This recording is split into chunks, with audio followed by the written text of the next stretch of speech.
नमस्कार, स्वागत है आप सभी का प्राइम न्यूज में और मैं हूं आपके साथ प्रियंका चावला। रुक करेंगे उत्तराखंड से जुड़ी तमाम बड़ी खबरों की ओर। देहरादून में मानव वन्य जीव संघर्ष पर सीएम धामी की बड़ी कार्रवाई। डीएफओ पौड़ी अभिमन्यु सिंह को पद से हटाने के आदेश। वन्य जीव प्रभावित क्षेत्रों में एस्कॉर्ट की सुविधा, स्कूली बच्चों को मिलेगी एस्कॉर्ट की सुविधा। गांव के आसपास झाड़ियों को साफ करने के निर्देश। सूचना के 30 मिनट के मौके पर पहुंचे वन टीम। बड़ी खबर इस वक्त की आपको बता रहे हैं। देहरादून में मानव वन्य जीव संघर्ष को लेकर मुख्यमंत्री पुष्कर सिंह धामी ने बड़ी कार्रवाई की है और डीएफओ पौड़ी अभिमन्यु सिंह को पद से हटाने के आदेश दिए हैं। जहां वन्य जीव प्रभावित क्षेत्रों और स्कूलों में बच्चों के लिए एस्कॉर्ट की सुविधा भी सुनिश्चित करने और गांव के आसपास झाड़ियों को साफ करने सूचना मिलने के 30 मिनट के भीतर वन टीम मौके पर पहुंचने के दिशा निर्देश मुख्यमंत्री पुष्कर सिंह धामी की तरफ से जारी किए गए हैं। ये बड़ी खबर इस वक्त की आपको बता रहे, स्कूली बच्चों को एस्कॉर्ट की सुविधा मिलेगी। गांव के आसपास झाड़ियों को साफ करने के निर्देश मुख्यमंत्री पुष्कर सिंह धामी की तरफ से दिए गए हैं। दरअसल आपको बता दें, देहरादून में मानव वन्य जीव संघर्ष पर सीएम धामी की बड़ी कार्रवाई और डीएफओ पौड़ी अभिमन्यु सिंह को पद से हटाने के आदेश जारी किए गए हैं। वन्य जीव प्रभावित क्षेत्रों में एस्कॉर्ट की सुविधा मिलेगी, स्कूली बच्चों को एस्कॉर्ट की सुविधा मिलेगी। गांव के आसपास झाड़ियों को साफ करने के निर्देश दिए गए हैं। सूचना के 30 मिनट के मौके पर भी वन टीम को पहुंचने के निर्देश दिए गए हैं। और वहीं इसी खबर पर ज्यादा जानकारी के साथ संवाददाता रजनीश हमारे साथ जुड़ चुके हैं। रजनीश, बड़ा कदम सरकार की तरफ से उठाया गया, मुख्यमंत्री पुष्कर सिंह धामी की तरफ से उठाया गया, क्या कुछ तमाम जानकारी? डीएफओ को हटा दिया गया है उनके पद से, साथ ही साथ तमाम ऐसे निर्देश भी दिए गए, क्या कुछ निर्देश इसमें शामिल हैं और इसके पीछे क्या कुछ उद्देश्य है?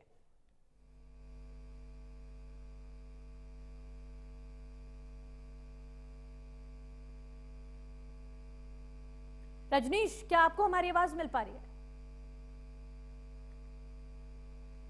जी देखिए, निश्चित तौर पर मुख्यमंत्री पुष्कर सिंह धामी जो मानव वन्य जीवन संघर्ष देखने को मिल रहा है उसको लेके बिल्कुल निश्चित तौर पर अब कहीं ना कहीं परिस्थितियां विकट हो गई, तो मुख्यमंत्री ने सीधे तौर पर फैसले लेने शुरू कर दिए गए। जहां हमने देखा कि अभी पौड़ी के डीएफओ को हटा दिया गया है, तो वहीं वन विभाग को भी सीधे तौर पर चेतावनी दी है कि जहां पर भी घटना होती है वहां पर 30 मिनट के अंदर पहुंचे और सारी परिस्थिति को देखते हुए स्थिति को संभालने की कोशिश करें, क्योंकि घटनाएं लगातार बढ़ती जा रही है। और जैसे कि हमने देखा कि इस वर्ष जो है लगभग 32 लोगों की मौत हो चुकी है, वहीं 2024 में भी 84 लोगों की मौत इन कारणों से हुई है। तो अब इस पर बड़ा एक्शन जो है मुख्यमंत्री पुष्कर सिंह धामी लेते हुए दिखाई दे रहे हैं और सीधे तौर पर निर्देश दिए हैं कि अगर कहीं पर भी किसी तरीके की कोई कोताही दिखाई दी तो बख्शा नहीं जाएगा। वहीं खासतौर पर यह भी देखा गया है कि जो जानवर हमला कर रहे हैं वो खासतौर पर जो छोटे बच्चे हैं उनको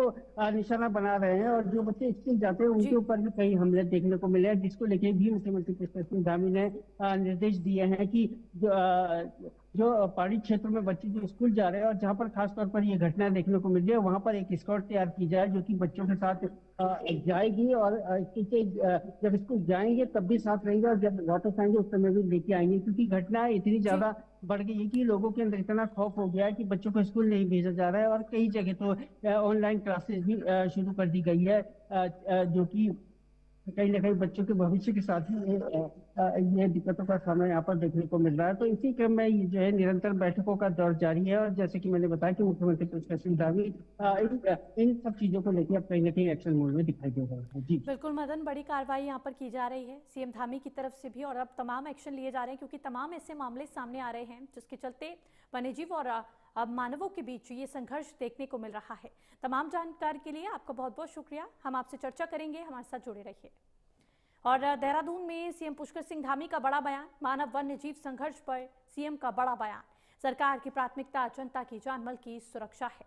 वन विभाग, प्रशासन और पुलिस को कड़े निर्देश जारी किए गए। जंगली जानवरों की बढ़ती गतिविधियों पर मॉनिटरिंग, ग्रामीणों से शहरी क्षेत्रों तक टीमें तैनात, घटनाओं को पहले ही रोकने पर रहेगा फोकस।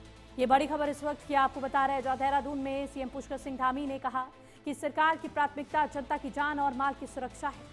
उन्होंने वन विभाग, प्रशासन और पुलिस को जंगली जानवरों की बढ़ती गतिविधियों पर कड़े निर्देश दिए और मॉनिटरिंग बढ़ाने का आदेश दिया। ग्रामीण और शहरी क्षेत्रों में टीमें तैनात कर घटनाओं को पहले ही रोकने पर फोकस किया जाएगा, ये जानकारी दी गई। ये बड़ी खबर इस वक्त की आपको बता रहे, सीएम पुष्कर सिंह धामी ने बड़ा बयान दिया है। मानव वन्य जीव संघर्ष पर सीएम धामी का ये बयान सामने आया। सरकार की प्राथमिकता जनता की जान माल की सुरक्षा है। वन विभाग, प्रशासन और पुलिस को कड़े निर्देश जारी किए गए हैं। जंगली जानवरों की बढ़ती गतिविधियों पर मॉनिटरिंग भी की गई है। ग्रामीणों से शहरी क्षेत्रों तक टीमें तैनात कर दी गई हैं। और आपको बता दें कि ये बड़ा कदम सीएम की तरफ से भी उठाया गया और खुद मामले पर संज्ञान लेते हुए सीएम ने अपनी प्राथमिकताएं जताई हैं। मानव वन्य जीव संघर्ष पर सीएम ने बड़ा बयान दिया है। सीएम पुष्कर सिंह धामी का आज नैनीताल दौरा। सीएम धामी 12:30 बजे पहुंचेंगे हिमगिरी स्टेडियम। भीमताल विधानसभा क्षेत्र में विकास कार्यों का करेंगे लोकार्पण। विकास कार्यों का शिलान्यास करेंगे मुख्यमंत्री पुष्कर सिंह धामी। सैनिक स्कूल घोड़ाखाल के वार्षिक उत्सव कार्यक्रम में जाएंगे। 5 बजे मुख्यमंत्री पुष्कर सिंह धामी उधम सिंह नगर पहुंचेंगे। उत्तराखंड उदय सम्मान समारोह में शामिल होंगे मुख्यमंत्री पुष्कर सिंह धामी। ये बड़ी खबर इस वक्त की आपको बता रहे हैं। सैनिक स्कूल घोड़ाखाल के वार्षिक उत्सव कार्यक्रम में भी सीएम शामिल होंगे। 5 बजे मुख्यमंत्री पुष्कर सिंह धामी उधम सिंह नगर पहुंचेंगे। उत्तराखंड उदय सम्मान समारोह में वे शामिल होंगे। आज नैनीताल के दौरे पर मुख्यमंत्री पुष्कर सिंह धामी रहने वाले हैं। इस दौरान वे कई कार्यक्रमों में शामिल होंगे। 12:30 बजे हिमगिरी स्टेडियम पहुंचेंगे। इसी खबर पर ज्यादा जानकारी के साथ संवाददाता मदन सिंह हमारे साथ जुड़ चुके हैं। मदन, आज के मुख्यमंत्री के पूरे क्या कुछ कार्यक्रम को लेकर जानकारी, साथ ही साथ आज नैनीताल के दौरे पर रहने वाले हैं, क्या कुछ आज का नैनीताल के दौरे के दौरान कार्यक्रम रहने वाला है? किन किन कार्यक्रमों में मुख्यमंत्री पुष्कर सिंह धामी शामिल होंगे? जी देखिए, आज जो है मुख्यमंत्री पुष्कर सिंह धामी नैनीताल दौरे पर और बहुत ही महत्वपूर्ण ये दौरा है। 3 से 4 कार्यक्रम में मुख्यमंत्री पुष्कर सिंह धामी वहाँ के पूरे क्षेत्र में रहेंगे। और हमने देखा भी है कि विगत दिनों में मुख्यमंत्री पुष्कर सिंह धामी तमाम जो है जनपदों का दौरा कर रहे हैं और वहाँ पर जितने भी कार्य हो रहे हैं उन सब की समीक्षा भी कर रहे हैं, वही कार्यकर्ताओं से भी मिल रहे हैं। तो उसी क्रम में आज नैनीताल का ये दौरा है और नैनीताल में तमाम ऐसे कार्यक्रम है जिसमें मुख्यमंत्री पुष्कर सिंह धामी शामिल होंगे, जहां 12:30 बजे जो तमाम वहाँ के कार्यकर्ता है, भाजपा के कार्यकर्ता है, उनसे मिलेंगे, उनको दिशा निर्देश देंगे। क्योंकि 2027 का चुनाव है, इसके चलते भी जो है मुख्यमंत्री तमाम जनपदों को दौरे कर रहे हैं। और उसके साथ ही तमाम जो विधायक है, मंत्रीगण है, वो भी अपने अपने क्षेत्र में सक्रिय दिखाई देने लगे हैं। तो मुख्यमंत्री पुष्कर सिंह धामी आज नैनीताल दौरे पे है और जहां वो आज भाजपा कार्यकर्ताओं को तो वहां पर दिशा निर्देश देंगे। उसके साथ ही भीमताल में भी एक कार्यक्रम है जिसमें कि तमाम जो विकास कार्य है उसका शिलान्यास और लोकार्पण मुख्यमंत्री पुष्कर सिंह धामी वहां पर करेंगे। तो वहीं घोड़ाखाल में सैनिक स्कूल का जो वार्षिक समारोह है उसमें भी भाग लेंगे। उसके साथ ही जो है उदयमान सम्मान समारोह वहाँ पे है, उसमें भी मुख्यमंत्री पुष्कर सिंह धामी शामिल होंगे। तो निश्चित तौर पर आज का ये दौरा बहुत ही महत्वपूर्ण दौरा है नैनीताल की जनता के लिए, क्योंकि तमाम ऐसी योजनाएं जिसका आज शिलान्यास और तमाम योजनाओं का लोकार्पण मुख्यमंत्री पुष्कर सिंह धामी यहाँ पर करेंगे। और उसके साथ ही ये उम्मीद भी की जा रही है कि मुख्यमंत्री पुष्कर सिंह धामी बड़ी सौगात भी आज नैनीताल की जनता को दे सकते हैं, जिसका इंतजार बिल्कुल मदन, क्योंकि मुख्यमंत्री पुष्कर सिंह धामी अपने दौरे के दौरान 112 करोड़ की परियोजनाओं की सौगात देंगे। क्या कुछ परियोजनाएं, योजनाएं इसमें शामिल हैं? किन किन चीजों का लोकार्पण और शिलान्यास सीएम की तरफ से किया जाएगा और कितनी गति नैनीताल के विकास में होगी इन सब परियोजनाओं के बाद? निश्चित तौर पे एक बहुत ही महत्वपूर्ण तमाम योजनाओं का आज मुख्यमंत्री पुष्कर सिंह धामी शिलान्यास वहाँ पर करेंगे और वहाँ की जनता को बड़ी सौगात देने जा रहे हैं, चाहे वो सड़कों का है, स्टेडियम है और उसके साथ ही तमाम बिल्डिंग्स हैं जिनका लोकार्पण आज मुख्यमंत्री पुष्कर सिंह धामी करेंगे। और निश्चित तौर पर वहाँ की जनता को इसका भरपूर लाभ मिलेगा। और इस उम्मीद में जो है आज जनता इंतजार भी कर रही है कि मुख्यमंत्री पुष्कर सिंह धामी यहाँ पर पहुंचेंगे और बड़ी सौगात जो है आज जनता को वहाँ पर देने जा रहे हैं मुख्यमंत्री पुष्कर सिंह धामी। तो निश्चित तौर पर महत्वपूर्ण दौरा है और खासतौर पर नैनीताल की जनता के लिए, नैनीताल की जनता के हित में यह दौरा कहा जा सकता है। जी मदन, सीएम के दौरे को लेकर क्या कुछ तैयारियां की गई है? सुरक्षा के किस तरह के इंतजाम किए गए हैं? साथ ही साथ क्या इस दौरान मुख्यमंत्री पुष्कर सिंह धामी जनसंवाद भी करेंगे? आज देखिए मुख्यमंत्री पुष्कर सिंह धामी का जब भी मूवमेंट रहता है, दौरा रहता है, तो पहले दिन से ही सारी व्यवस्था की जाती है और पहले से ही पूरी टीम वहां पर पहुंच चुकी है। मुख्यमंत्री की सुरक्षा व्यवस्था को लेकर तमाम इंतजाम किए गए। उसके साथ ही जो तमाम भाजपा के कार्यकर्ता हैं, उन्होंने भी भव्य स्वागत मुख्यमंत्री पुष्कर सिंह धामी का वहां पर करने जी। जा रहे हैं, जिसकी तैयारियां विगत कई दिनों से चल रही थी। क्योंकि मुख्यमंत्री पुष्कर सिंह धामी आज तमाम योजनाओं का शिलान्यास और लोकार्पण भी करेंगे, तो उसकी उम्मीद भी एक जनता में है, आस भी है। और निश्चित तौर पर तमाम इंतजाम पहले से वहां पर किए जा चुके हैं और मुख्यमंत्री पुष्कर सिंह धामी जैसे वहां पर पहुंचेंगे तो एक भव्य समारोह वहां पर देखने को मिलेगा। उसके साथ ही जनता के साथ सीधे तौर पर संवाद भी वहां पर करेंगे और खासतौर पर जो भाजपा के कार्यकर्ता है उनके साथ वहां पर बैठकों का दौर भी मुख्यमंत्री पुष्कर सिंह धामी का रहेगा। जी बिल्कुल, आज का ये दौरा बेहद महत्वपूर्ण नैनीताल के विकास के लिहाज से भी माना जा रहा है। मदन, तमाम जानकारी के लिए आपका बहुत बहुत शुक्रिया। प्रधानमंत्री नरेंद्र मोदी के आह्वान पर सांसद खेल महोत्सव का गढ़वाल लोकसभा में 13 दिसंबर से शुभारंभ होगा। जी हां, केंद्रीय खेल मंत्री मनसुख मांडविया सांसद खेल महोत्सव का उद्घाटन करेंगे। वहीं गढ़वाल सांसद अनिल बनूनी ने बताया कि सिर्फ 12 दिनों के इस मेगा स्पोर्ट्स फेस्ट में 13,000 से ज्यादा युवा हिस्सा लेंगे। इस महोत्सव में फुटबॉल, बैडमिंटन, कबड्डी जैसे खेलों के साथ पहली बार पिट्ठू खेल का भी आयोजन किया जाएगा।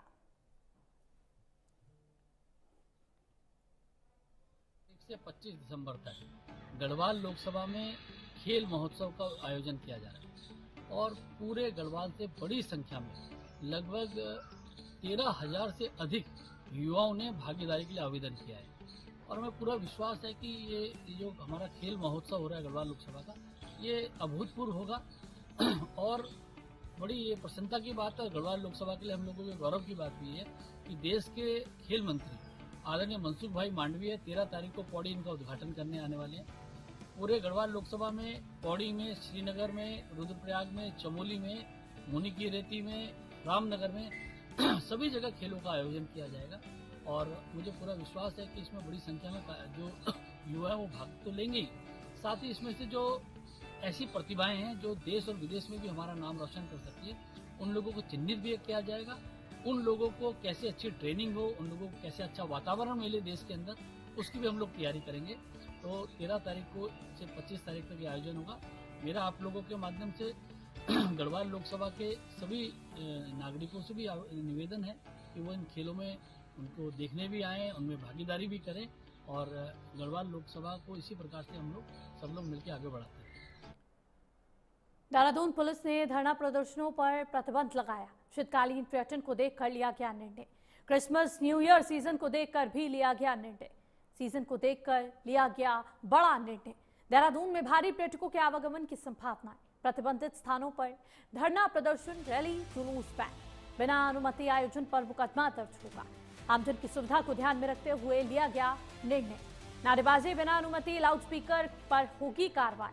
दरअसल देहरादून पुलिस ने शीतकालीन पर्यटन और क्रिसमस, न्यू ईयर सीजन को देखते हुए धरना प्रदर्शन, रैली और जुलूस पर प्रतिबंध लगा दिया है।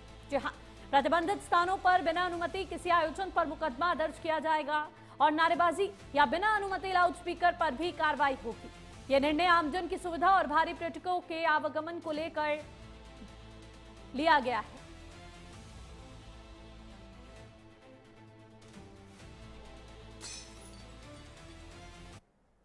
जशपुर में अवैध धान परिवहन को लेकर एक और नया और खतरनाक नेटवर्क तेजी से खड़ा हो गया है।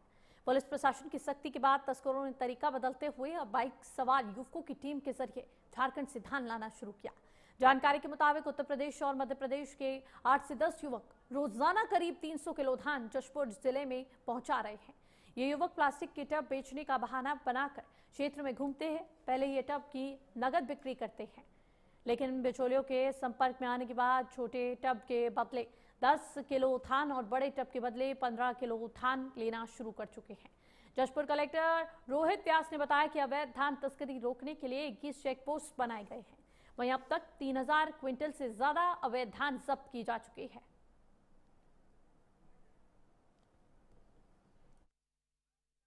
हमारा जो जिला है वो सीमावर्ती जिला है और ये झारखंड और उड़ीसा राज्य की सीमाओं से लगता है। उन दोनों राज्यों के में जो कुछ कोचियां हैं उनका प्रयास रहता है कि यहाँ पर अवैध धान का परिवहन करके यहाँ पर खपाया जाए धान उपार्जन में।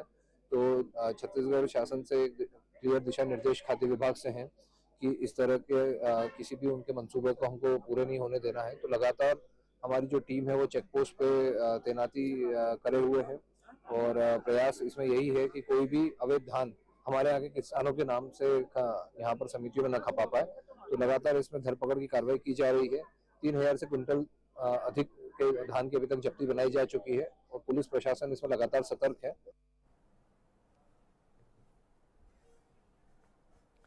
बाइक के जरिए युवकों द्वारा धान लाई जा रही है। मध्य प्रदेश और उत्तर प्रदेश की तरफ से ये धान लाई जा रही है और अब इनका भंडाफोड़ करने के लिए, बड़ी कार्रवाई करने के लिए प्रशासन सक्रिय नजर आ रहा है। 3000 क्विंटल अवैध धान फिलहाल जब्त किया गया है और आपको बता दें, अवैध धान तस्करी का ये नया तरीका सामने आया है। बाइक के जरिए अवैध तस्करी की जा रही है।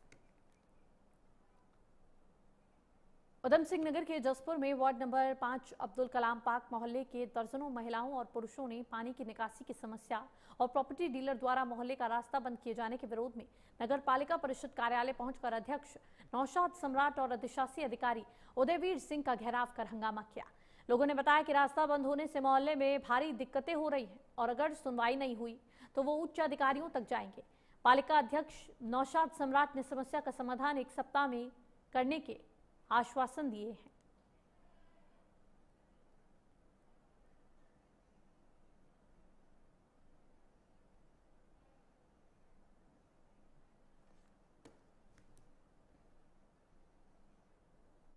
एक रवि प्रधान जी की वहां पे जमीन है, तो पूर्व चेयरमैन साहब ने हमारे वहां पे उनसे जमीन लेके तो उन्हें कोई और जमीन दे दी थी। वहां पे नाला निकाल दिया था और नाले को वो रवि प्रधान जी ने वो जमीन वापस किसी और को बेच दी।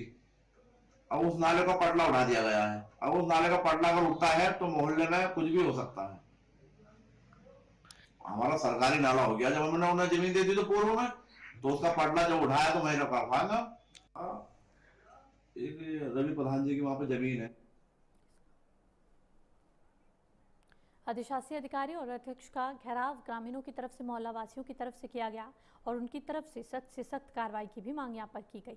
हालांकि आपको बता दें, अधिकारी की तरफ से उनको 1 सप्ताह का समय दिया गया है और आश्वासन दिया गया है कि उनकी समस्याओं का जल्द ही समाधान किया जाएगा। इसी खबर पर ज्यादा जानकारी के साथ संवाददाता प्रदीप हमारे साथ जुड़ चुके हैं। प्रदीप, क्या कुछ तमाम जानकारी पूरे मामले को लेकर?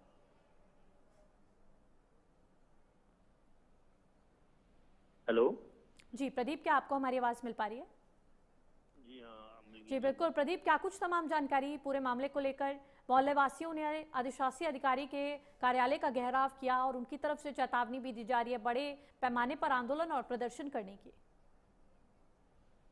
जी प्रियंका जी, आपको बड़े साफ तौर से बता दूं जी, जहाँ पूरे उत्तराखंड में देखा जा रहा है भू माफियाओं का चारों तरफ बोलबाला नजर आ रहा है, जिसको लेकर प्रदेश सरकार काफी चुस्त दुरुस्त दिखाई दे रही है, काफी कार्रवाई करती नजर आ रही है। लेकिन इसका एक खामियाजा जिस पर कोई वार्ड नंबर 5 मोहल्ला वासियों को भी भुगतना पड़ रहा है। यहाँ एक डहर की जमीन रवि प्रधान जी के नाम से थी। उन्होंने अपनी जमीन को किराया कर दिया था, जिसमें नगर पालिका ने उनको रास्ते के बदले उनको पैसा भी दिया था। एक नाला निकासी के लिए, एक नाला निर्माण के लिए उनको पैसा दिया गया, स्वीकृति की। लेकिन उसके बाद जहाँ बोर्ड बदल गया, बोर्ड बदलते ही नगरपालिका अधिकारियों की मौज मस्ती आ गई। उन्होंने प्रॉपर्टी डीलर से मिलके हमसाज होकर के रास्ता बंद करने का उन्होंने प्रबंध किया। लगातार मोहल्ले वासियों को परेशान करने लगे। और जो स्लेब पड़ा था, बात ये है कि स्लेब किसके आदेश पे पड़ा था, कितनी लागत का बना था, ये बिल्कुल प्रदीप, देखने वाली बात होगी। जो 1 सप्ताह का समय यहाँ पर अधिकारी की तरफ से लिया जाता है और लिया गया है, क्या वो 1 सप्ताह में जो आश्वासन फिलहाल दे रहे हैं वो पूरा कर पाएंगे या नहीं, ये देखने वाली बात होगी। तमाम जानकारी के लिए प्रदीप आपका बहुत बहुत शुक्रिया।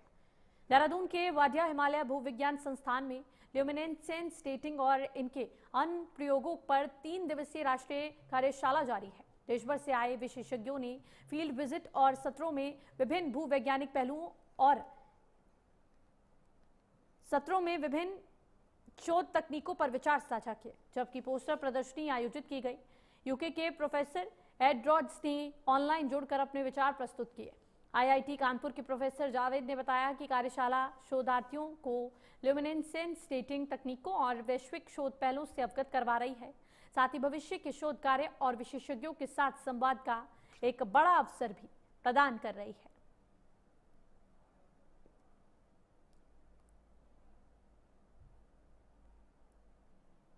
टेक्निक जो है पिछले 20 वर्षों से 25 वर्षों से इंडिया में काफ़ी सक्रिय हो रही है।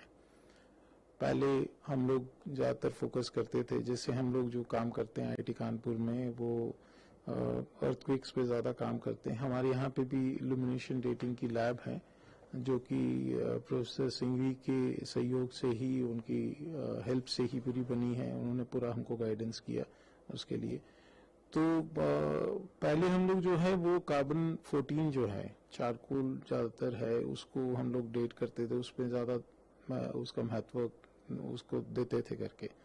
लेकिन अब ये देखने में आ रहा है कि कार्बन जो है वो कहीं और बनता है और उसके बाद सेडिमेंट्स में आके डिपॉजिट होता है।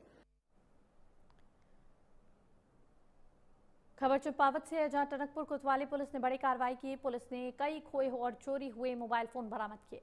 साइबर सेल सर्विलांस टीम ने लोकेशन को ट्रैक किया। इसके बाद पुलिस कप्तान ने फोन के मालिकों को मोबाइल सौंपे।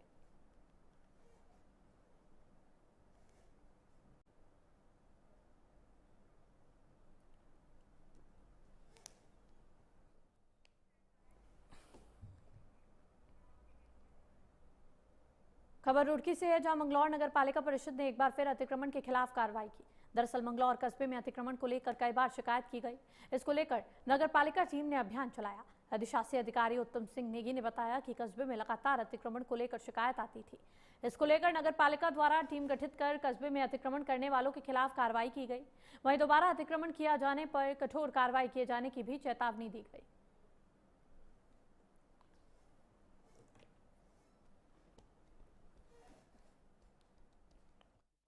द्वारा जो दुकान के आगे सामान रखा जा रहा था, उसके कारण लगातार निरंतर जाम की स्थिति मुख्य बाजार में उत्पन्न हो रही थी। इस संबंध में माननीय विधायक जी द्वारा भी बैठक आहूत की गई थी। उस संबंध में लिए गए निर्णयों के अनुपालन के लिए नगर पालिका द्वारा निरंतर अतिक्रमण हटवाने की कार्रवाई की जा रही है। परंतु ये संज्ञान में आ रहा है कि हमारे द्वारा हटवाए जाने के उपरांत तुरंत दुकानदारों द्वारा फिर उसी स्थिति में सामान रखा जा रहा है। इसके लिए हमारे द्वारा यह नीति बनाई गई है कि हमारे द्वारा औचक निरीक्षण कर इसकी गूगल पिक फोटो खींची जाएगी और संबंधित दुकानदार जिसका द्वारा सामान रखकर अतिक्रमण किया गया उसके विरुद्ध चालान की अथवा अन्य वैधानिक कार्रवाई अमल में की जाएगी। थराली के मोपाटा में एक इकोस्पोर्ट कार गहरी खाई में जा गिरने से दर्दनाक हादसा हुआ। इसमें 3 लोगों की मौत हो गई, 2 गंभीर रूप से घायल हैं। बताया गया कि विवाह समारोह से लौटते समय ढालदार सड़क पर वाहन अचानक अनियंत्रित होकर 100 फीट नीचे जा गिरा, जबकि हादसे के वक्त चालक वाहन में मौजूद नहीं था। चौड़गांव की बस्ती देवी और मोहिनी देवी के मौके पर मौत हो गई, जबकि गंभीर रूप से घायल भजन सिंह ने 108 एम्बुलेंस में अस्पताल पहुंचने से पहले दम तोड़ दिया। 2 अन्य घायलों को देवल प्राथमिकी स्वास्थ्य केंद्र से हायर सेंटर रेफर किया गया और पूरे इलाके में शोक और मातम का माहौल है।